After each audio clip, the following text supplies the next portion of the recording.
To I news. Ukraine Russia యుద్ధం మరోసారి అత్యంత క్రూరమైన రూపాన్ని సంతరించుకుంది. యుద్ధ క్షేత్రంలో కాకుండా అమాయక ప్రజలు నివసించే అపార్ట్మెంట్లపై రష్యా క్షిపణులు విరుచుకుపడుతున్నాయి. ఈశాన్య ఉక్రెయిన్లోని కార్కివ్ నగరంలో జరిగిన తాజా దాడిలో పసిపాపలతో సహా డజన్ల కొద్ది ప్రజలు రక్తం ఓడారు.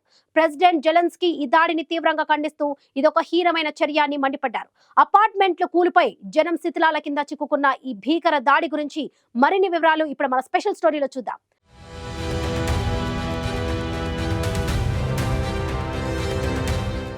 ఉక్రెయిన్ గడ్డపై మళ్లీ మృత్యు ఘోష వినిపిస్తుంది. ఈశాన్య ఉక్రెయిన్ లోని కార్కివ్ నగరాన్ని లక్ష్యంగా చేసుకుని రష్యా ప్రయోగించిన క్షిపణులు పెను విధ్వంసాన్ని సృష్టించాయి. ఒక బహుళ అంతస్తుల అపార్ట్మెంట్ భవనంపై జరిగిన ఈ దాడిలో కనీసం 2 ప్రాణాలు కోల్పోగా మరో 25 మందికి పైగా తీవ్రంగా గాయపడ్డారు. అత్యంత బాధాకరమైన విషయం ఏంటంటే ఈ దాడిలో కేవలం 6 నెలల వయసున్న పసికందు కూడా తీవ్రంగా గాయపడి ఆసుపత్రి పాలైంది. ఈ దాడి ఎంత భీకరంగా జరిగిందో చెప్పడానికి డ్రోన్ విజువల్ సాక్ష్యంగా నిలుస్తున్నాయి. అపార్ట్మెంట్ల నుంచి దట్టమైన పొగలు కమ్ముకోవడం, కాంక్రీట్ శిథిలాలు, ఇనుప కడ్డీలు చెల్లా చెదురుగా పడి ఉండటం చూస్తుంటే అక్కడ జరిగిన మారణ హోమం అర్థమవుతుంది. ఎమర్జెన్సీ క్రూస్ ప్రస్తుతం శిథిలాలను తొలగిస్తూ లోపల ఎవరైనా బ్రతికి ఉన్నారేమో అని గాలిస్తున్నారు. శిథిలాల కింద ఇంకా కొందరు చిక్కుకొని ఉండవచ్చని, మృతుల సంఖ్య మరింత పెరిగే అవకాశం ఉందని ప్రాంతీయ గవర్నర్ ఓలేస్నే హాబౌ ఆందోళన వ్యక్తం చేశారు. ఉక్రెయిన్ ప్రెసిడెంట్ జెలెన్స్కీ ఈ దాడిని అత్యంత పాశవికమైనదిగా అభివర్ణించారు. ప్రాథమిక నివేదికల ప్రకారం రష్యా 2 క్షిపణులతో నేరుగా జనం నివసించే నివాస ప్రాంతాలనే టార్గెట్ చేసిందని ఆయన సోషల్ మీడియా వేదికగా మండిపడ్డారు. అయితే